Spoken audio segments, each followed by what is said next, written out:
Today I'm going to teach you how to get toothbrushing right.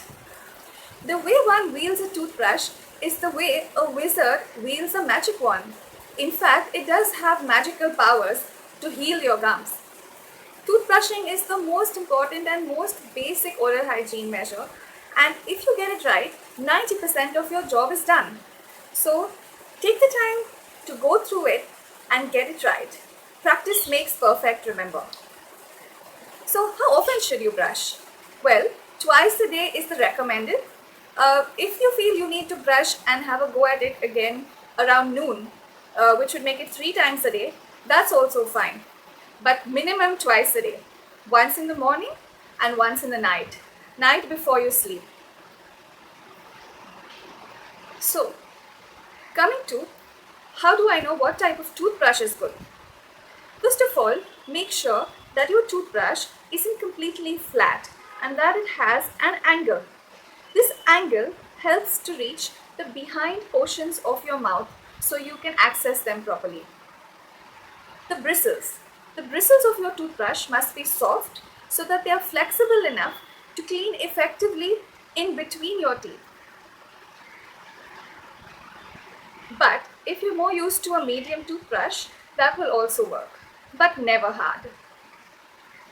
Another very important thing is that if your toothbrush is even frayed in the slightest bit, it should be discarded.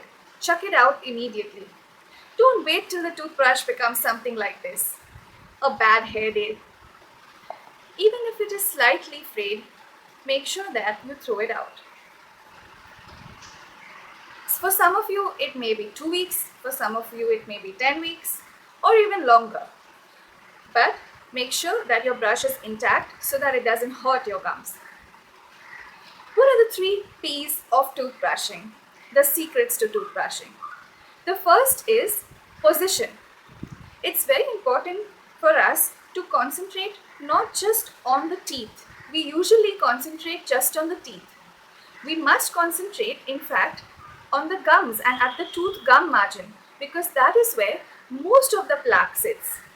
So you need to position your brush at the tooth and gum margin like this, such that it is half on the gums and half on the teeth.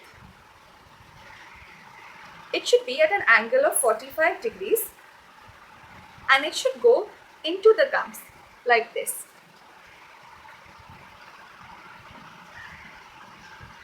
After this position, you can gradually finish the whole mouth and then also brush the grinding surfaces of your teeth using the brush flat. That's with position. The next P, patience. You can't tackle the whole of your mouth in a few strokes. If you go vigorously in a horizontal manner, you'll end up abrading your gums and your gums will recede. And once that happens, they can't grow back. So make sure to brush only 3 to 4 teeth at a time and then move to the next segment. So you would complete your mouth in around at least 10 segments, including on the inner surface.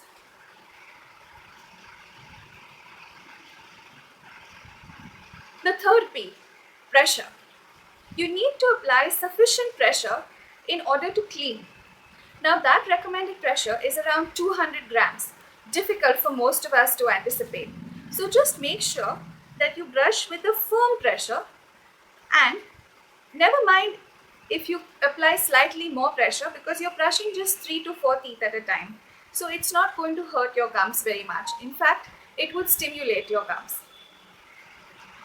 So those are the 3 P's: position, patience and pressure.